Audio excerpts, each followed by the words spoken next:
Bueno, muy buenos días, hermanos. Déjenme saludar a los que nos acompañan esta mañana, también a los que están por Zoom. Gracias por acompañarnos esta mañana. A veces olvido que ellos están ahí también y paso por grosero, así que bienvenidos todos. Bueno, espero que hayan podido descansar bien. Estamos continuando con esta serie de Romanos, el poder del Evangelio. Llevamos lo que queda, lo que va corrido de este año predicando casi esta serie. Arrancamos en enero y este es el sermón número 42. ¿Qué tal? Lo que no imaginábamos cuando arrancamos la serie era que íbamos a aprender una serie de romanos. Y yo no sé si ustedes recuerdan eso, pero yo los amenacé muchas veces con esta serie, año tras año y año, creo que como por 2 años, para no ir tan lejos. Como por 2 años estaba pensando en esta serie. Y yo no sé si este fue el mejor tiempo de la serie, porque nunca imaginamos que íbamos a aprender el libro de Romanos en medio de una pandemia. O sea que esto lo vamos a recordar por mucho tiempo. Pero espero que sea mucho más que por esto que recordemos la serie de Romanos, ¿sí? Que realmente sea porque hayamos visto el poder del Evangelio en cada uno de esos capítulos que hemos estudiado hasta el 15 que estamos estudiando hoy, y que eso de alguna forma haya contribuido con la forma en que usted veía a Dios, la forma en que usted había entendido lo que el Señor ha hecho con su Hijo Jesucristo en sus vidas. Eso realmente sería lo más importante. Y bueno, estamos terminando, pero hasta el último versículo del capítulo 16 vemos el poder de Dios obrando ahí, el poder del Evangelio.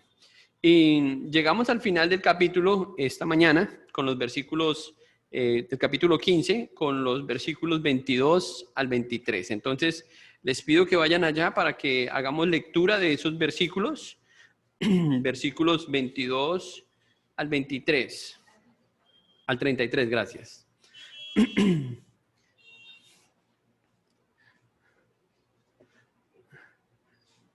No se preocupen si me escuchan hacer eso varias veces porque me cohibí un poco en el primer servicio de toser y esto me dejó resentido. Salí corriendo a toser al patio cuando terminó el servicio. Pero estoy bien. No se preocupen. ¿Listos? ¿Están ahí en el capítulo 15? Bueno, vamos a leer entonces el versículo 22 en adelante. Por esta causa me he visto impedido muchas veces de ir a vosotros, pero ahora no teniendo más campo en estas regiones y deseando desde hace muchos años ir a vosotros, cuando vaya a España iré a vosotros, porque espero verlos al pasar y ser encaminado allá por vosotros, una vez que haya gozado con vosotros. Mas ahora voy a Jerusalén para ministrar a los santos, porque Macedonia y Acaya tuvieron a bien hacer una ofrenda para los pobres que hay entre los santos que están en Jerusalén. Pues les pareció bueno y son deudores a ellos, porque si los gentiles han sido hechos participantes de sus bienes espirituales, deben también ellos ministrarles de los materiales. Así que cuando haya concluido esto y les haya entregado este fruto, pasaré entre vosotros rumbo a España y sé que cuando vaya a vosotros llegaré con abundancia de la bendición del Evangelio de Cristo. Pero os ruego, hermanos, por nuestro Señor Jesucristo y por el amor del Espíritu, que me ayudéis orando por mí a Dios, para que sea librado de los rebeldes que están en Judea y que la ofrenda de mi servicio a los santos en Jerusalén sea aceptada, para que con gozo llegue a vosotros por la voluntad de Dios y que sea recreado juntamente con vosotros, y el Dios de paz sea con todos vosotros. Amén. Vamos a orar antes de empezar a estudiar este pasaje. Padre, te damos muchas gracias esta mañana porque estamos aquí reunidos nuevamente. Y como dije, Señor, hace un momento, muchos de nosotros no teníamos ni idea, Señor, de dónde estaríamos en este punto de nuestras vidas. Y si miramos años atrás, Señor, la única cosa, Señor, que ha hecho que nuestros planes sean diferentes, Señor, ha sido conocerte a ti, conocer el Evangelio. Y cómo estas verdades, Señor, han anclado nuestra vida a ti. Y oramos, Señor, para que quienes escuchan este mensaje esta mañana también puedan salir, Señor, afectados por él y que sus vidas sean transformadas a través de tu palabra, de entender lo que tu Hijo Cristo hizo a través de su vida, de su muerte, de su resurrección y del mensaje que él dejó en manos de sus discípulos para que fuera predicado, Señor. Gracias por tu palabra, Señor, y por todo lo que has hecho. Ayúdanos a nosotros a crecer en amor a ella, en responsabilidad, Señor, que tenemos con el Evangelio que se desprende de él y de todo lo que significa ser tus hijos, Padre. Te damos gracias esta mañana y oramos de esta forma en el nombre de Jesús. Amén. Muy bien. Recordemos un poco del contexto de lo que está pasando en el capítulo 15 para ayudarnos un poco a recordar qué hemos visto hasta acá, ¿sí? En los primeros versículos, Pablo del capítulo 15, él había hablado acerca de los débiles y de los fuertes, ¿recuerda? Y cómo debían ayudarse mutuamente, ¿sí? Y esto implicaba, pues, ayudar en las necesidades de ellos. Vemos entonces cómo Pablo va finalizando ahora esta carta en este capítulo y no sin antes compartir cuáles son los planes que él tiene a futuro y un futuro inmediato que era llevar esta ofrenda que los hermanos habían levantado a Jerusalén y un futuro de ir a Roma, ¿sí? Parecía cada vez más cerca la idea de él de ir a Roma para predicar el evangelio y seguir haciendo lo que Dios lo había llamado a hacer. Y anima a los hermanos con su llegada, cargando, dice él, que llega cargado de bendiciones en el evangelio. Así que está preparando el camino y está preparando el terreno donde él va a llegar, creando un poco de expectativa cuáles son esas bendiciones espirituales que él menciona.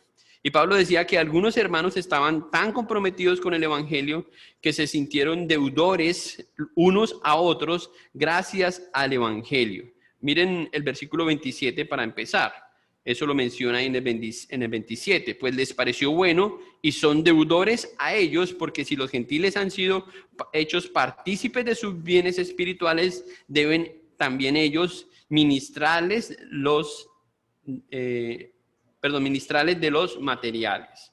Entonces vemos en el versículo 27 cómo ellos se identificaban con lo que representaba el evangelio y sentían que eran de alguna forma deudores con el evangelio, ¿sí? O del evangelio.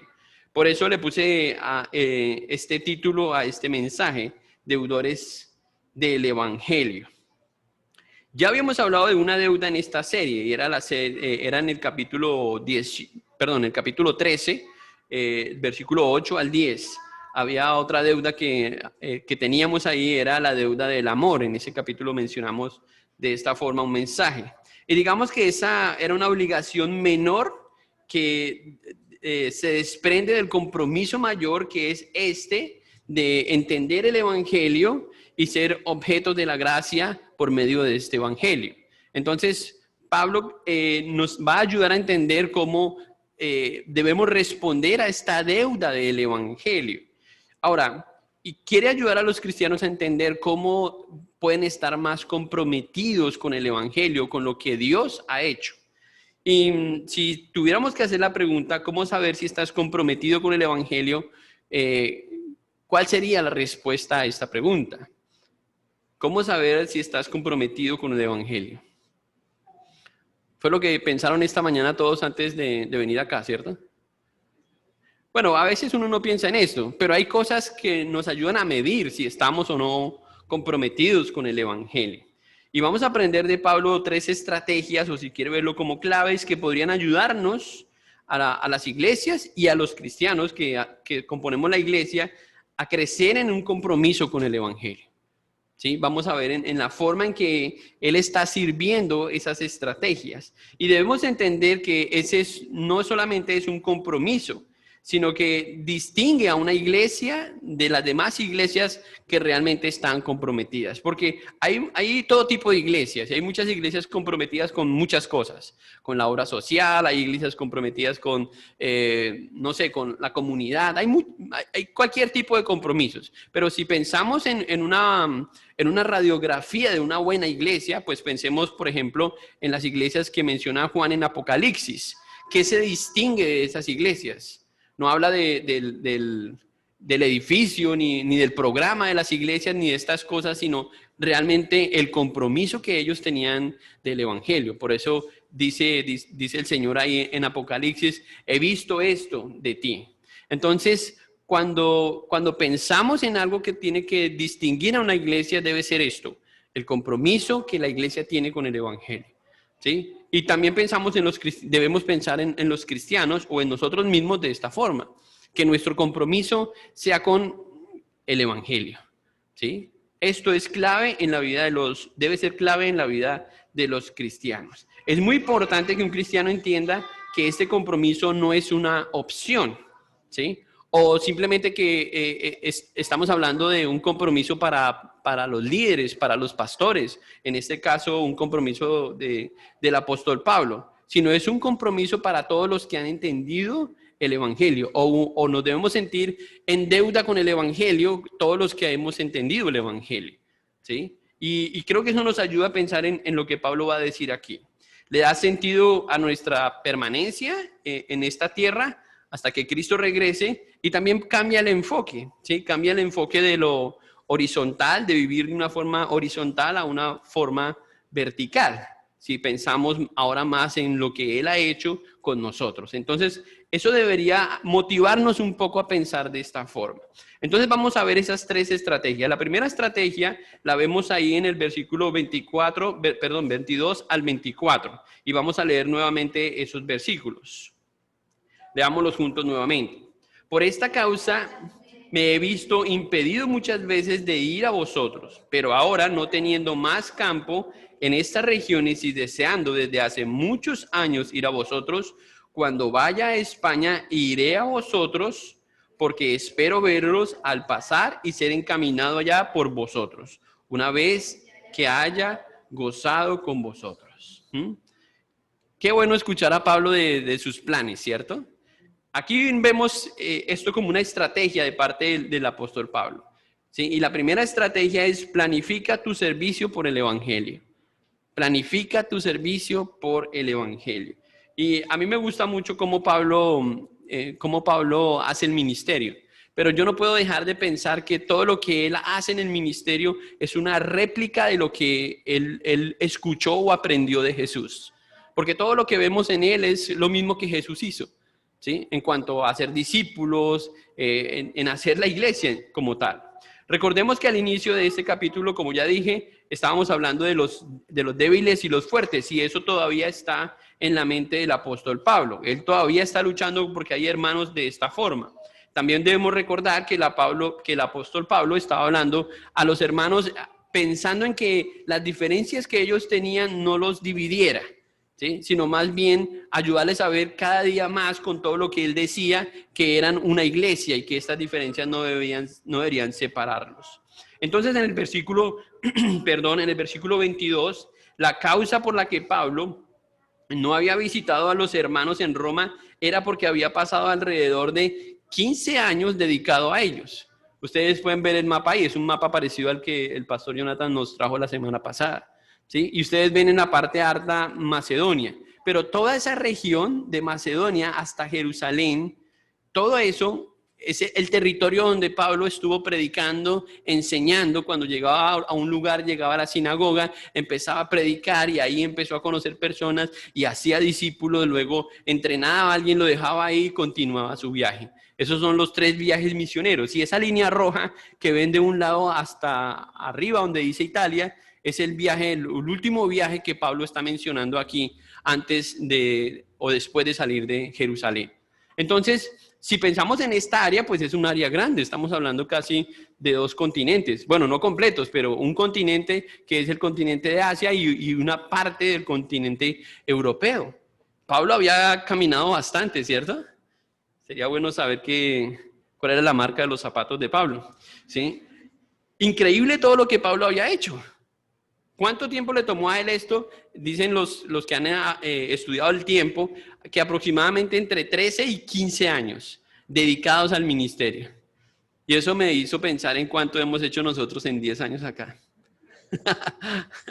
A veces nuestro orgullo es tan paradójico, ¿cierto? Uno realmente, comparando lo que uno ha hecho, no hemos hecho gran cosa realmente en proporción a lo que vemos en los primeros cristianos de la iglesia primitiva. Ahora, lo único cierto es que no todos somos Pablo, entonces podemos estar tranquilos. Pero interesante pensar por qué Pablo hizo todas estas cosas. Interesante pensar cómo Pablo planifica las cosas después de que él conoce al Señor y se propone hacer estas cosas. Y eso es una estrategia del apóstol Pablo. Él pudo haber tomado otra dirección. De hecho, otros lo hicieron. Pero si estamos hablando de esta carta fue porque Pablo obedeció al Señor y tomó la decisión de obedecer a Dios y seguir los planes del Señor. Entonces, aquí en esta área vemos alrededor de 25 o 30 millones de personas a las que Pablo se propuso compartir el evangelio. Seguramente no lo hizo él solo, y eso lo sabemos. Él levantó líderes y otros de los discípulos estaban haciendo lo mismo. Pero él fue uno de los promotores de estos viajes y gracias a lo que él hizo, el evangelio se extendió de esta forma tan rápida en todo este lugar. Entonces, si pensamos ahora en lo que dice en el versículo 23, el versículo 23 dice, pero ahora no teniendo más campo en estas regiones y deseando desde hace muchos años ir a vosotros. ¿Cómo les parece el mapa? Pablo dice ahora que ya no tenía espacio en ese mapa. Y que esta era la razón por la que ahora él iba a bajar a Jerusalén a dejar la ofrenda y después iba a ir a Roma. Yo nunca he escuchado a un cristiano decir que se va a cambiar de barrio porque ya le habló a todos los vecinos. ¿Ustedes sí? O que ya va a cambiar de trabajo porque ya le habló a todos sus compañeros de trabajo. ¿Sí? O que quiere ir a otro colegio porque ya todos sus compañeros de colegio escucharon el evangelio. Yo nunca he escuchado eso. ¿Sí? Increíble que la mente de Pablo estaba inmersa en el evangelio. ¿Sí? Y él sabía que tenía poco tiempo en esta tierra para poder lograr el propósito de Dios. Ahora, ¿por qué debemos pensar como Pablo y pensar que debemos planificar el servicio por el evangelio? Porque cuando nos demos cuenta, ya estamos viejos, cansados y no tenemos la misma energía para hacer lo que Dios podría hacer con cualquiera de nosotros. Ahora, eso parece increíble, ¿cierto? Pero puede ser, ¿sí? Puede ser que Dios use a cualquier persona ordinaria como fue Pablo y haga una obra extraordinaria. El punto es si creemos eso y estamos dispuestos a obedecer a Dios cuando Dios decida hacer eso con nosotros. Ahora, no solo las ocupaciones o el ministerio cambiaron sus planes, sino que el Espíritu Santo lo guiaba. Miren el versículo en Hechos capítulo 16. Ahí está en la pantalla. Miren lo que dice el versículo 6 y 7. Y atravesando Frigia y la provincia de Galacia, les fue prohibido por el Espíritu Santo hablar la palabra en Asia. Y cuando llegaron a Misia, intentaron ir a Bitinia, pero el Espíritu no se los permitió. Ahora, los planes de Pablo eran importantes, pero Pablo era guiado por el Señor, por el Espíritu Santo. Y vimos en otra predicación esa relación tan estrecha que tenía Pablo con el Espíritu Santo. Creo que a eso se debe gran parte en que los planes de Pablo fueron exitosos, a su relación con Dios. Que él tenía buenas disciplinas, seguramente de oración y de comunión con el Señor. Y no sabemos, porque no dice el texto, de qué forma el Espíritu Santo le dijo no. Pero imagínense llegar a ese punto en que uno sepa por el Espíritu Santo, tienes que hacer esto o no tienes que hacerlo. Yo creo que uno requiere bastante madurez espiritual para entender cuando el Espíritu Santo le está diciendo algo, ¿cierto? Y no quiero decir que soy maduro con el ejemplo que voy a dar, pero un par de veces después de orar, de preguntarle algo a Dios, creo que entendí que Dios me dijo que no y lo hago. Y después me doy cuenta que Dios quería que no lo hiciera, ¿sí? Y a veces esta parte de nuestra vida la aislamos de lo que estamos haciendo porque parece que no hay una comunicación con Dios, no hay una relación en la que Dios pueda guiarnos. Y también tiene que ver con que no somos tan sensibles a escuchar la voz de Dios a través de su palabra. Entonces, lo que podemos resaltar aquí en esto es una relación tan estrecha entre el apóstol Pablo y Dios, y que ayuda cuando él hace sus planes, cuando él planifica cómo va a servir en el evangelio. Y tenemos que preguntarnos nosotros cómo lo hacemos. Ahora, esta idea de Pablo no es una idea nueva, porque aquí cuando mencionamos hechos, ya han pasado varias cosas en la vida del apóstol Pablo, pero regresemos un poco más atrás en la vida del apóstol Pablo para mirar de dónde viene esa idea de consultar con Dios. En Hechos capítulo 9, el versículo 6, el apóstol Pablo dice de esta forma cuando Jesús lo llama, y dice, ¿qué quieres que yo haga? Y el Señor le dijo, levántate y entra en la ciudad y se te dirá lo que debes hacer. ¿Cuántas veces hemos hecho esa pregunta al Señor? ¿Qué quieres que yo haga, Señor? ¿Sabe cuánto le tomó a Pablo entender lo que Dios le había dicho? Le dijo, levántate y entra en la ciudad y se te dirá lo que debes hacer. ¿Ven ustedes, hay un plan de Dios para Pablo? Claro. Ya Dios tenía lo que... Dios no estaba improvisando, ¿cierto? Ya Dios sabía lo que iba a hacer con este hombre. Pero también de pronto lo más difícil en hacer una estrategia y de ponerla delante de Dios es esperar cuando Dios nos dé el momento y nos guíe o nos dé luz verde para seguir. Y esas son cosas básicas de un cristiano, pero parece que ahora somos más autosuficientes y entonces tomamos decisiones y hacemos y planificamos y solamente esperamos que Dios bendiga lo que hacemos. Y así no era el ministerio de Pablo. Pablo planificaba, Pablo oraba y dependía de Dios para él hacer lo que Dios le pidiera. Eso es una lección importante en la vida de nosotros, ¿sí? Porque ¿cuánto tiempo perdemos con malas decisiones, cierto? Y sin consultar a Dios. Su ambición de llegar a Roma no era para tomarse una selfie ahí enfrente al Coliseo de Roma, ¿sí? No. Su ambición de llegar a Roma en verdad tenía que ver con seguir extendiendo el evangelio en ese continente, ¿sí? Y por eso él planea esto, él anhela esto, porque ya ve que el territorio está cubierto, ya las iglesias están respondiendo bien, se están reproduciendo, los líderes están predicando el evangelio, otras personas se están bautizando, todo está funcionando bien. Amén, y es por eso que él está mirando hacia otro lado. Y es maravilloso. Yo creo que esto es la mejor experiencia de un misionero, cuando ve que todo esto está pasando, ¿sí? Y es la única forma de que haya esa reproducción. Pero todo esto tenemos que planificarlo. Si no planificamos el servicio al evangelio, pues esto no va a ocurrir simplemente por accidente, ¿sí? Y si usted recuerda ese encuentro que Jesús tuvo o que Pablo tuvo con el Señor, ¿qué fue lo primero que hizo el Señor con Pablo?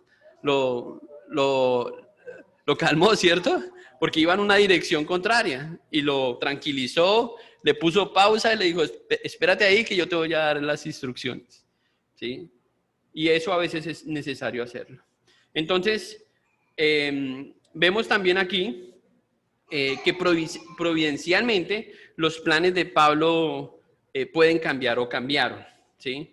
Y de hecho, cuando él habla de su viaje a Roma, aunque él quería ir a Roma, la forma en que él llegó a Roma no era la forma en que él quería llegar, ¿sí? Cuando él baja a Jerusalén, después en Jerusalén es arrestado y después va en un crucero arrestado a Roma, ¿cierto? Y no va muy lejos cuando el barco se hunde y sufre su naufragio. ¿Cuántas veces Pablo está naufragando? ¿Saben? 3 veces, ¿sí? 3 veces. No era buena idea irse de viaje con Pablo en un crucero, hermanos, ¿sí? Y si usted está planeando un crucero, si hay algún Pablo ahí, bájenlo. Que lo bajen, digan, ¿sí?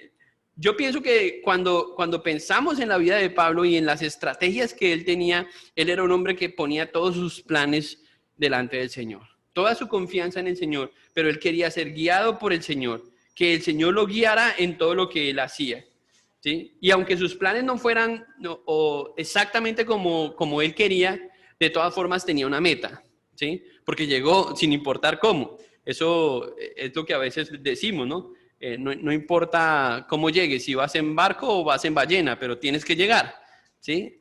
Y cuando sabemos lo que queremos hacer y ponemos a Dios por delante, Dios nos va a llevar a ese punto, porque confiamos en que Dios es el que va delante de nosotros abriendo el camino. Entonces, en el versículo 24 vemos otra cosa importante, y él dice ahí en el versículo 24, encaminado allá por vosotros. Entonces, en los planes que él tenía, no solo esperaba que la iglesia en Roma supiera que él iba a llegar, sino que al llegar, ellos también se involucraran en la obra, en extender el evangelio. Y por eso les dice de esa forma. El deseo era que los hermanos lo acompañaran en su travesía por Roma. Ya los está comprometiendo también con el servicio, anticipándoles que va a llegar y que nos vamos cuando yo llegue y vamos a seguir haciendo el evangelio. Increíble, increíble, ¿sí? Alguien incansable y el Señor lo usó de una forma maravillosa simplemente por el carácter del apóstol Pablo. Ahora, hagamos algunas aplicaciones de estos versículos. Aunque no somos Pablo, ¿verdad? Podemos pensar como él y podemos imitar algunas cosas. Primero, el tiempo que planeamos en compartir el evangelio. ¿Cómo planificamos el compartir el evangelio? Creo que muchas veces dejamos esto a la iglesia como si esto dependiera simplemente de la iglesia, ¿sí? Es decir, deberíamos personalmente todos tener una estrategia y un tiempo planeado de cómo compartir el evangelio a otras personas, sean nuestros vecinos, sean nuestros familiares, sean nuestros amigos, ¿verdad? Porque Pablo no logró eso solo. Él logró eso gracias a los cristianos que respondieron al evangelio y se comprometieron al evangelio después de haberlo escuchado y aceptado. Y si nosotros hemos aceptado y escuchado el evangelio, podemos hacer exactamente lo mismo, ¿sí? Si hemos entendido el evangelio y si creemos que en el evangelio está el poder de Dios para salvación a todo el que cree. Pero tenemos que planificarlo. Entonces, como iglesia, es bueno que la iglesia tenga un programa de evangelismo, pero también cada uno deberíamos tenerlo. Y yo estuve recordando mientras escribía ese punto, en alguna parte, algún tiempo de nuestra vida, con nuestros hijos nos íbamos al centro comercial y con mi esposa los domingos en la tarde, después de salir de la iglesia, nos comíamos un helado y empezábamos a repartir tratados, ¿sí? Y yo no sé por cuántos domingos lo hicimos, pero lo hicimos por muchos domingos. Y creo que después el problema fue que no alcanzaba la plata para los helados. Pero fue interesante porque teníamos relación con las personas. Algunas veces nos sentábamos a charlar con las personas ahí en el centro comercial. Y planificábamos algo. No sé si esta era la mejor estrategia, pero planificamos algo. Y a veces pensamos, bueno, vamos un domingo en la tarde a visitar a una persona que no ha venido a la iglesia. Cosas como esas que pueden ayudarnos a nosotros a planear qué debemos hacer en respuesta al evangelio.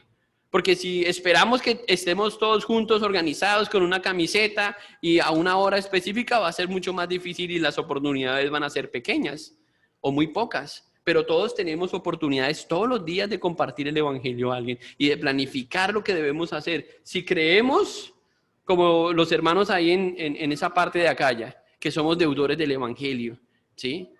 Que realmente si alguien ha participado con nosotros las bendiciones espirituales, nosotros también debemos compartir esas bendiciones con esas personas. Y compartir el evangelio es una respuesta a eso. Entonces, no debemos esperar simplemente que la iglesia haga un llamado para esto. Todos debemos tener una estrategia, todos debemos tener un tiempo agendado para eso. Y ojalá que esto nos anime a hacerlo, ¿sí? Porque yo recuerdo que los primeros años de mi vida eso era una disciplina, pero por alguna razón estas cosas se van perdiendo y tenemos que regresar a eso, ¿sí? Tenemos que crear hábitos que nos ayuden. Por ejemplo, ¿cuántos de ustedes cargan tratados? Es porque no planificamos eso, ¿cierto? No tenemos un plan de evangelismo listo, ¿sí? A veces usamos una manilla o pintamos unos versículos en la Biblia. Deberíamos tener eso bien claro para poder poner al servicio del Evangelio la predicación. Pero no lo hacemos simplemente porque no lo planificamos. Bueno, vamos al siguiente punto. Creo que ustedes pueden tener mejores ideas y podemos seguir hablando de cómo cultivar esas ideas. De hecho, estamos pensando en eso porque estamos hablando de empezar una iglesia y esa es una forma de pensar, ¿sí? Generar ideas para que lo que hagamos sea usado por Dios para la extensión del Evangelio, aunque sé que hay otras cosas que son importantes también.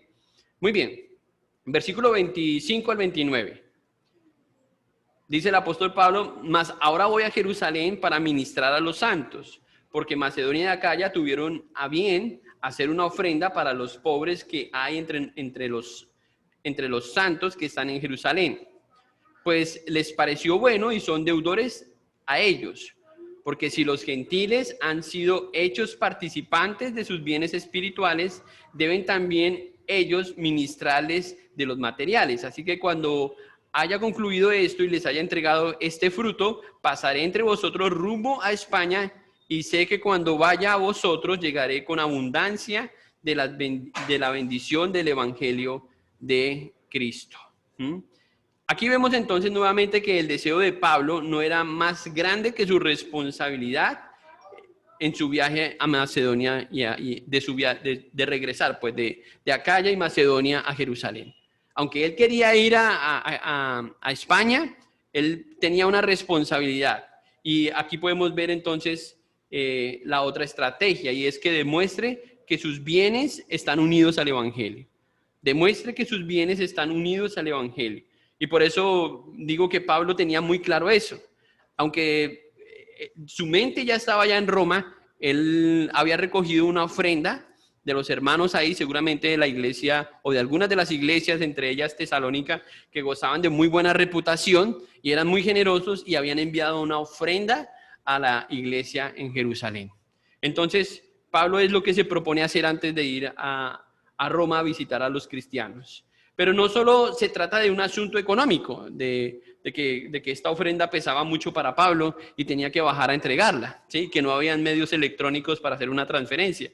No solamente es un asunto económico, sino que aquí hay algo de fondo que hace que Pablo vaya a Jerusalén. Porque si ustedes se dan cuenta, cuando Pablo está escribiendo esta carta a los romanos, está ahí en Corinto, está más cerca a Roma por ese lado. Y él tiene que bajar y después el viaje se hace mucho más largo. Pero la razón por la que él decide hacer esto es porque esta ofrenda representa la unión entre los cristianos que eran gentiles y los cristianos que eran judíos. Entonces, de alguna forma, él conecta esta ofrenda con el Evangelio y les ayuda a ver a ellos que si ellos están entregando una ofrenda, realmente es porque están pensando de la misma forma, porque los ven iguales, ¿sí? Y esa es la razón más grande de él regresarse. Obviamente no se va a quedar con el dinero, pero simplemente que él le da más peso a lo que él desea hacer bajando, y por eso él lo dice de esta forma. Y por eso también algo de su preocupación, ¿sí? en estos versículos. Así que cuando haya concluido esto y les haya entregado este fruto, pasaré a vosotros a España. Él piensa que llega ahí, entrega la ofrenda y luego puede seguir su camino a Roma. Ahora, hay algo que dice John Piper acerca del dinero que me ayuda a pensar cómo deberíamos los cristianos pensar en cuanto al dinero con relación al Evangelio. Miren cómo dice John Piper ahí en esta nota.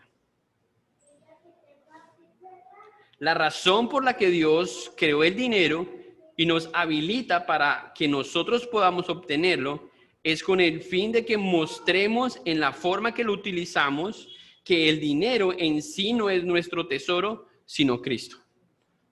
Entonces, cuando Pablo baja esa ofrenda a Jerusalén, él les está dando este mensaje, les está diciendo: miren, los hermanos allá en Acaya, en esta parte, en esta región, todos los que han recibido a Cristo, ahora tienen el mismo tesoro que ustedes aquí en Jerusalén, y es Jesús. Y por eso pueden desprenderse de sus cosas y darles una ofrenda a ustedes.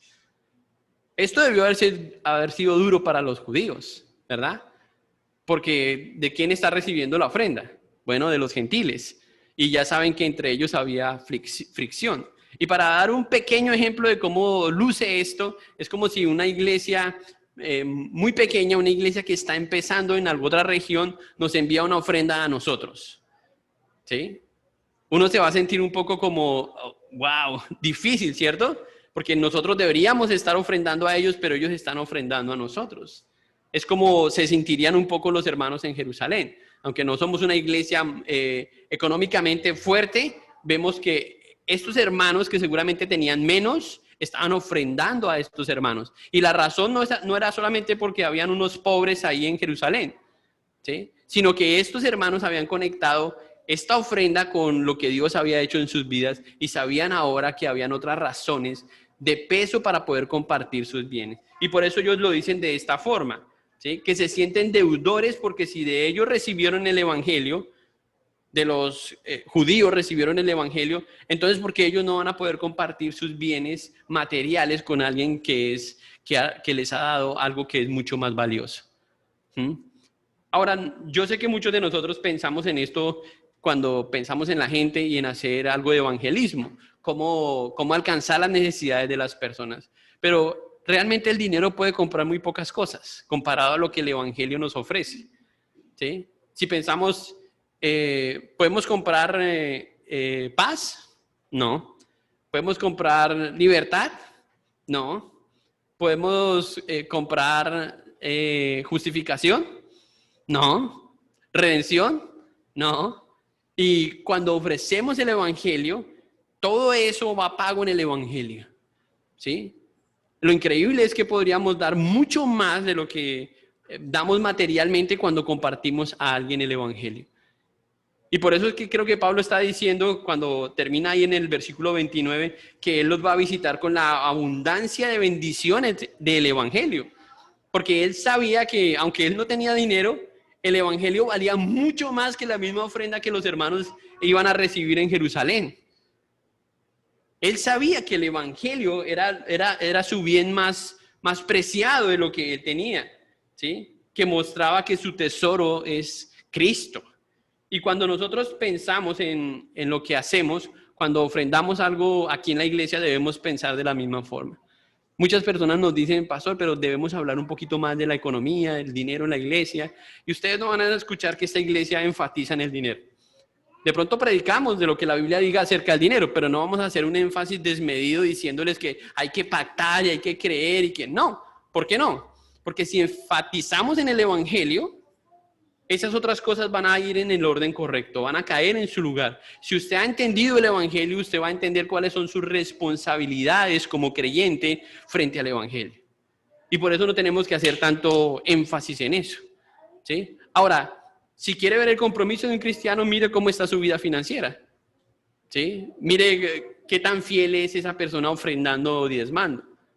Ahí usted va a ver qué tan comprometido está con el evangelio, qué tanto ha entendido el evangelio.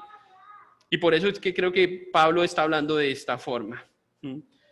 ¿Ustedes han recibido alguna vez una ofrenda? ¿Sí? Es chévere recibir ofrendas, ¿cierto? Pero a veces uno se siente extraño, ¿cierto? Y yo he visto personas cuando les damos una ofrenda que dicen, ay, no, ay, qué pena, no. Y yo entiendo que hay un sentido de pena, como dice la gente, ¿sí? Que yo lo relaciono más al orgullo de la persona, pero creo que a veces cuando recibimos esa ofrenda, eso nos ayuda a ver un poco más allá, que somos una iglesia, que estamos unidos, que somos una familia en la fe, ¿sí? Porque recibimos esa ofrenda y entendemos si entendemos que viene de Dios, entendemos que eso es porque Dios nos ha unido en una misma familia de la fe, ¿sí? Y qué bueno que podamos pensar de esa forma, porque si damos una ofrenda así solamente por caridad, pero eso no se desprende del evangelio, ¿qué valor tiene esa ofrenda para Dios? Es el mismo valor que tendrá el dinero para usted. O sea, solamente será dinero, pero no es una forma de agradar o de honrar a Dios a través de las ofrendas, ¿sí? El valor de la ofrenda realmente luce, es cuando nosotros entendemos que eso viene por el evangelio, por lo que el Señor ha hecho. Versículo 27. Viene en el versículo 27. Deben también ellos ministrarles deben también ellos ministrarles de los materiales. ¿Mm? ¿Creen que ahí hay una ley de compensación? Yo veo más bien una ley de gratitud cuando entendemos el Evangelio. ¿Mm?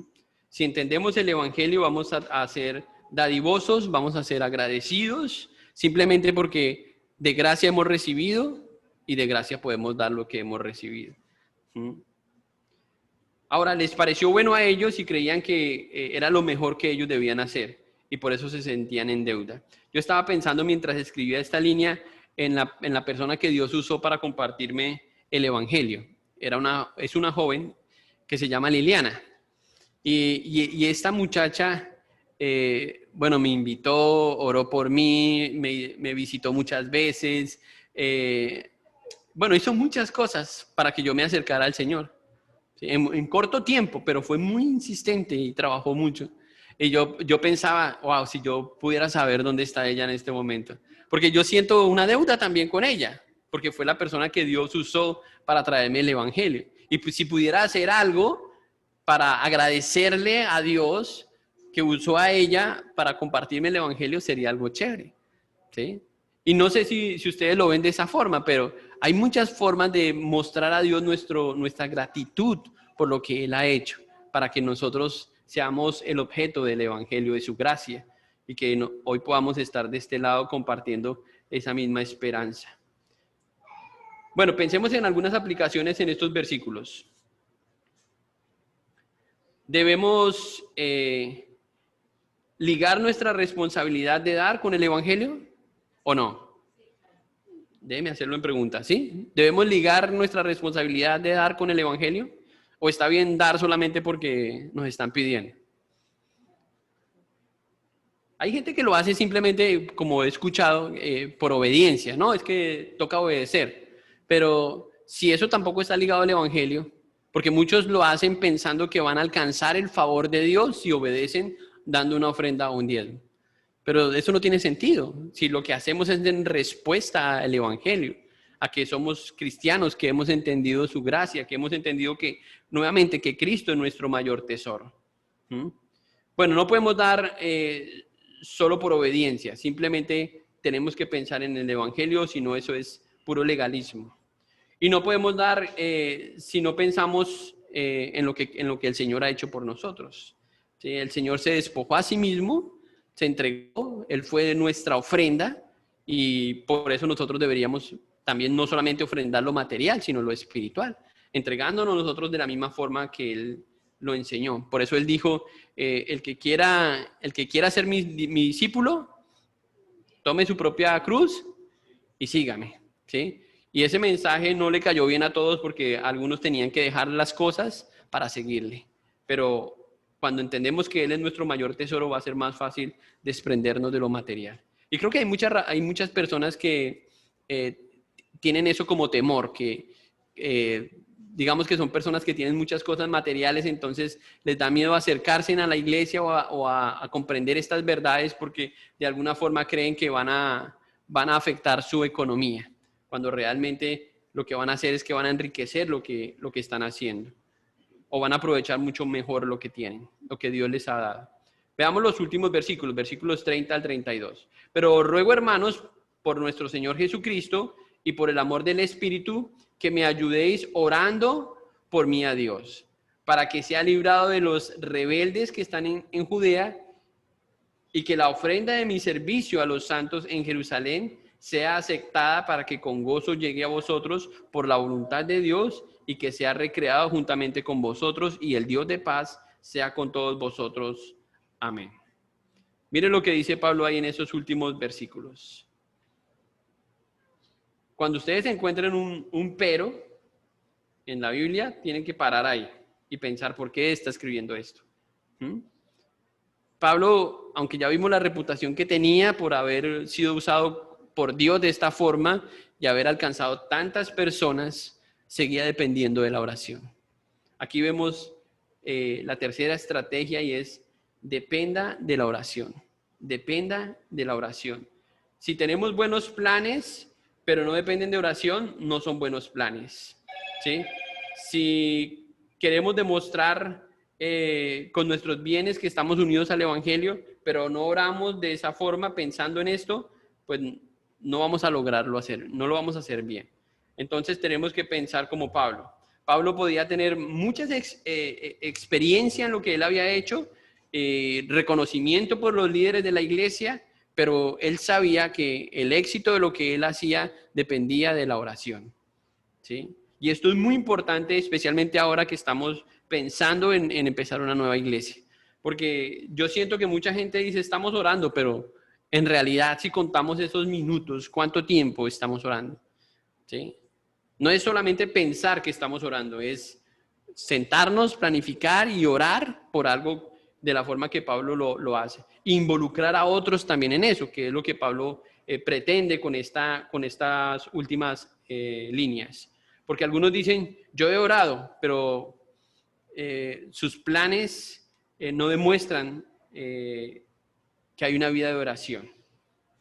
Vemos tres preocupaciones en estos versículos. Primero, que fuera librado de los desobedientes en Judea, de los que no habían creído realmente, de los que no habían entendido el evangelio, y que cuando llegara la ofrenda ellos vieran esto como con orgullo, ¿sí? Y que no recibieran la ofrenda. Segundo, que el éxito de su misión en Jerusalén dependía completamente de la oración, y por eso hace esta petición también. Y tercero, que la visita que él quería hacer a Roma fuera una visita satisfactoria, no solamente para él, sino para los hermanos que lo iban a recibir allí en Roma. Entonces, podemos planear lo que queremos decirle a Dios, podemos planear hacer nuestra agenda, pero es importante depender de Dios en la oración, ¿sí? No podemos planear la respuesta de Dios a la oración. De hecho, Pablo, cuando pidió esto, él no planeaba tener un naufragio o ir como un reo a Roma. Ese no eran sus planes. Pero providencialmente Dios usaba todo esto, era simplemente para llevar a Pablo a otro lugar y que otros escucharan el evangelio. Ahora, como dije hace un momento, Pablo lo único que está haciendo es imitando lo que él había escuchado de Jesús, ¿sí? Cuanto Jesús, cada vez que tenía un espacio, una oportunidad para orar, él lo hacía. Y Pablo era lo que quería imitar también, una vida de oración como la del Señor. Ahora, yo no sé cómo está nuestra vida de oración, pero sé que cada día es más difícil tener una buena disciplina de oración. Y eso es casi que un reto, diría, para la iglesia hoy día, tener una vida de oración sólida. Porque hay tantas cosas que hacer y el tiempo parece que cada vez es más, que es menor. Pero, bueno, déjenme hacerles esta pregunta. ¿Ustedes creen que Dios va a usar redes sociales en el cielo? Yo creo que sí. Yo creo que Dios las va a usar. Y las va a usar para ayudarnos a ver que sí teníamos tiempo para orar. ¿Sí? Cuando vea Facebook, vea nuestro Instagram, vea todas las redes, el WhatsApp y todo lo que vemos, va a mostrarnos que sí teníamos tiempo para orar. Y yo creo que no hay ninguna excusa que realmente sea validera ante Dios para decirle que no hemos tenido o que no nos hemos acercado a Él para orar. Y nunca será suficiente decir que estamos orando, ¿sí? Y nunca es nunca hay un momento exacto para orar, siempre es un momento oportuno para hacerlo. Estamos hablando de una nueva obra y tenemos que orar por eso. Pero esperamos que, como Pablo pedía a los hermanos, que todos se involucren en eso, porque todos no van a poder ir como Pablo y discipular y hacer maestros, no, pero sí todos podemos hacer esto, todos podemos orar. Y creo que la respuesta a todo lo que pasó ahí en Asia es una respuesta de oración de todas las iglesias que estaban conectadas, que estaban unidas en oración. Y vemos eso como el poder de Dios, el evangelio. Pablo anima a los creyentes que están unidos a la iglesia a estar comprometidos con el evangelio. ¿Cómo entonces sabemos que estamos comprometidos? ¿Cómo sabemos que un cristiano está comprometido? Miremos nuevamente los 3 puntos. Primero, ¿cuál es el primero, hermanos? Planificar tu servicio por el evangelio.